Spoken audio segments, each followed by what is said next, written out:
Alright guys, welcome back to the channel, and in today's video we are going to be putting the 4.6 2-valve motor on the stand to figure out exactly what that noise is in the back of the motor and in the bottom end. So let's get into today's video.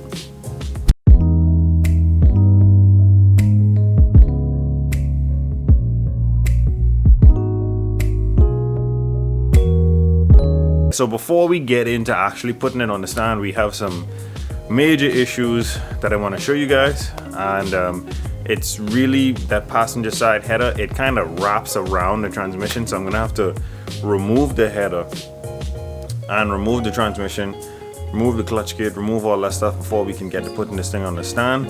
I just got to figure out how I'm gonna balance it and how I'm gonna lift this motor after I remove that header.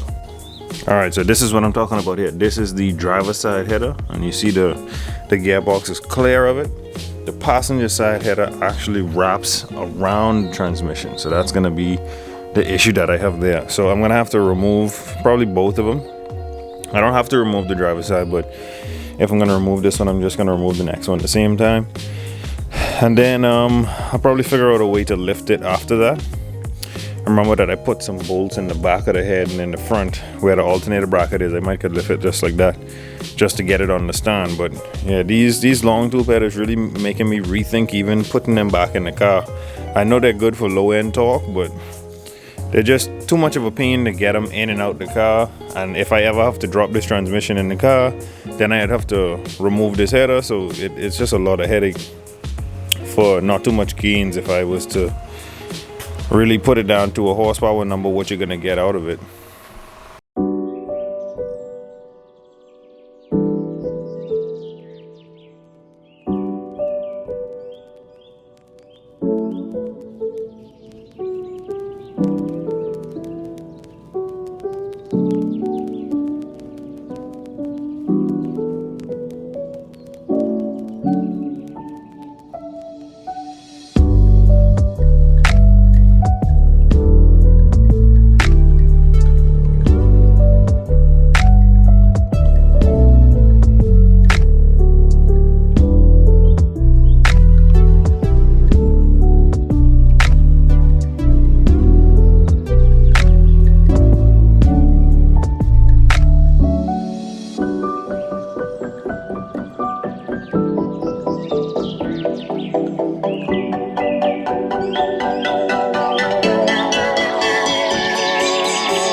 The motor is out. These long tube headers were so troublesome to get out. I'm really contemplating if I even want to put those things back in.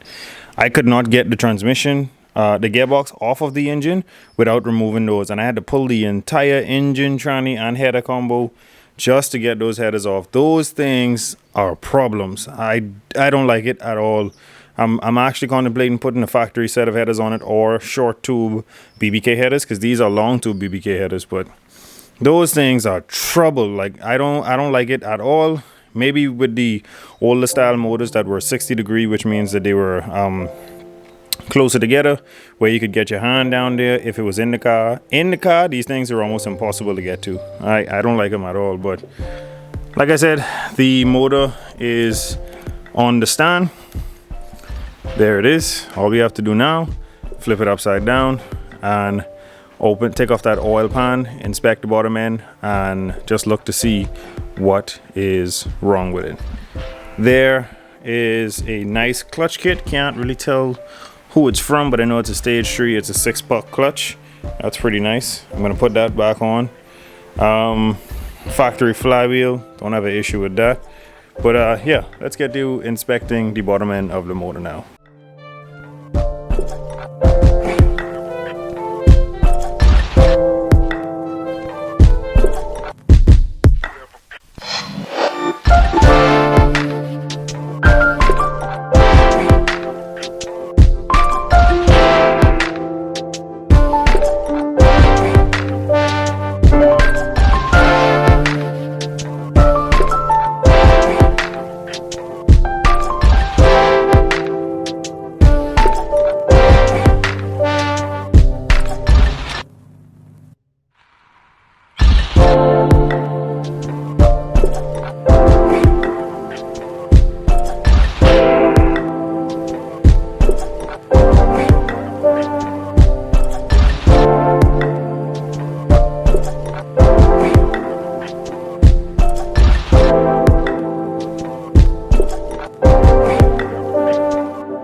Alright guys, we got it pretty much taken apart.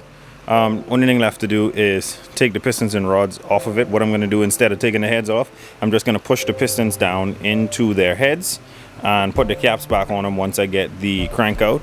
But my question is my, like, listen to this. This number 1, I believe. Yeah, number 1 rod cap is moving a lot. Like, it's moving back and forth a lot. Not side to side too much, but back and forth. I mean, this one can move back and forth as well. I don't know if they're supposed to do that. The other ones feel like they're solid, like they don't want to move at all. No, this one here, I could move that one a little bit too. I could move that one a little bit. And probably when they're on their the dead stroke, you know, the stroke that doesn't build compression. I don't know, but I'm gonna continue tearing this thing apart. Once I get the crank out, I'll inspect everything and let you guys know what I find. We have all the connecting rod caps out. We have the crankshaft out. The crankshaft is over here. That'll be the first thing I give you a look at.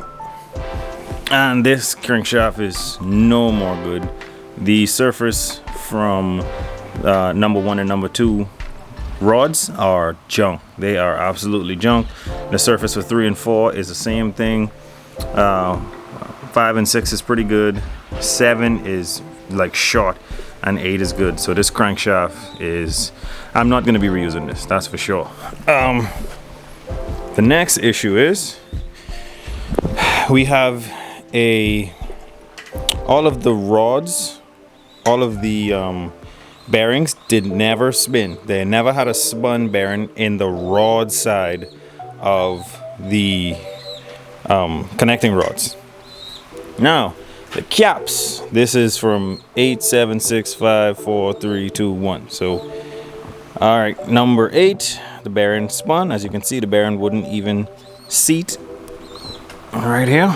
The bearing won't even snap back into place. So I'm going to be changing this rod just so I can change the cap with it, because this cap is no more good.